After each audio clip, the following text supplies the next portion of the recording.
Alright, so today we're going to talk about the Oscar nominations that have just been released. So, for Best Picture, we have Bridge of Spies, which stars Tom Hanks, Mr. 90s megastar.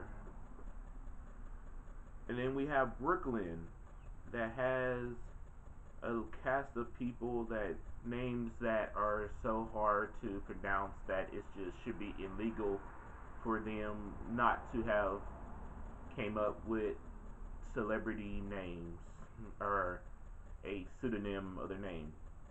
Then we have Mad Max Fury Road, which is my pick for the best picture, but it's starring Tom Hardy and Charlize Theron. Then there is Room, starring a lot of weird people. Again, you should come up with it when you start being famous. You should come up with a name that people could actually pronounce. Then there is Spotlight with Mark Ruffalo, Michael Keaton, Rachel McAdams, Lev Shade, John Slately, Stanley Tucci. Another list of names of people who have been acting for decades.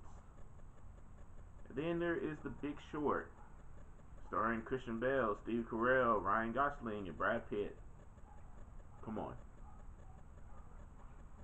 Then there is Martian, which is also a comedy, I guess.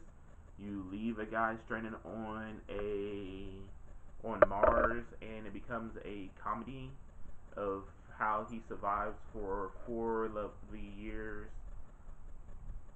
Stupid. Then there is The Reverend, inspired by true events, starring Mr. No Oscar in the world, does great movies and no one gives a crap, Leo DiCaprio.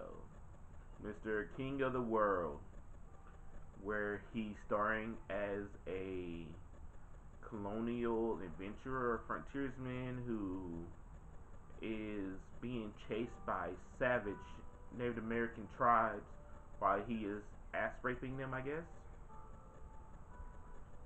And then for actor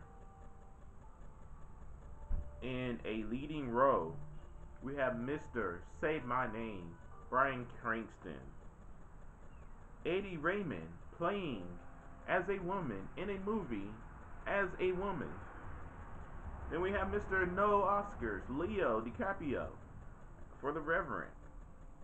Then we have Matt Damon as Mr. Prodigal Son who's been lost on a planet. We have Michael Fassbender as the Apple founder, co-founder, and god of a whole lot of weird techies. And then actor in a supporting role, we have Christian Bale, Mr. Gone Crazy, can no longer do Batman again because he has gone crazy. We have Michael Ruffalo, also known as Miss Dr. Banner for Avengers. We have Mark Rylance, Sly Stone, Mr. Rocky Balboa as a supporting actor. Tom Hardy in the movie where we're raping Indians still. Then we have actress in a leading role, Brie Larson for Room. You get stuck in a room, you do a movie about it, I guess. Cate Blanchett, Carol. Charlotte Rampling, 45. You did such a great job in the movie, but then your movie doesn't get picked for Best Picture, I guess. So, would you deserve an Oscar for your role in that movie? Miss J. Law, also known as Jennifer Lawrence, Miss Queen of the Hunger Games, the Super Victor, and then Suziwe Royan for Brooklyn. You Brooklyn, really? It's a movie called Brooklyn, and you pick a white chick that has a name that cannot be pronounced anywhere with any hopes of understanding what the freak it is. Then we have actress in a supporting role, Alicia Vikander, for a movie where the lead person was a dude. Jennifer Lawson Leigh for The Hateful Eight. I wonder how many times did Quentin Tarantino get away with saying nigga in this one. Kate Winslet for Steve Jobs. Rebecca McAdams, Spotlight. Rooney Mara, Carol. And then for animated feature, where every kid has driven their parents probably crazy about, I want to go see this movie. You pick a movie called Anomalisa. Anomalisa, that no one probably has ever seen. Boy in the World, a movie that no one probably has seen. Disney and Pixar's movie Inside Out, which is a movie that probably was seen billions of times over and over and over again, where you're to the point that you know probably every single word of dialogue in the entire movie. Shaun the Sheep, which I heard sucked because there was zero dialogue in the whole dang movie. And then when Maureen was there, come on.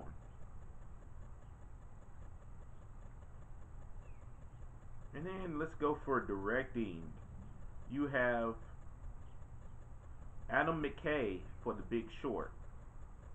You have Alejandro Inarritu for The Revenant. You have Tom McCarthy for The Spotlight. You have Leni Eberson for Room. And then you have George Miller for Mad Max. Come on, that was an awesome movie. He did scenes that you thought should have been CGI, and he did it with just practical actors flying all across the place. And we're gonna end that part right there.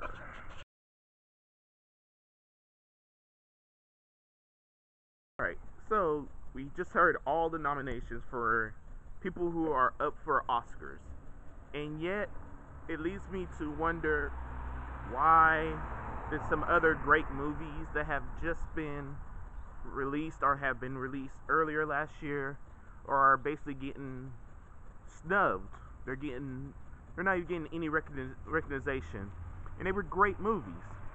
Is it a racial thing? Is it a pseudo-political, oh my god, I hate these people because they said something that I believe that we should have left it hidden, and so we're going to go with, we're not giving you any kind of rewards, we're going to screw you out of any chance of getting the awards because we think you should not share that. Is that fair? I think we should, if we're going to sit there for over 4 to 5 hours listening to the crap and listening to the same people get awards every freaking year over and over and over, it should better represent the people who actually view these movies. It should not be the old boys club getting, just basically patting each other on the back and handing money back over to each other and sharing it over and over again. And like I do always say, if you like this, hit it with a thumbs up, subscribe, leave a comment, and enjoy life.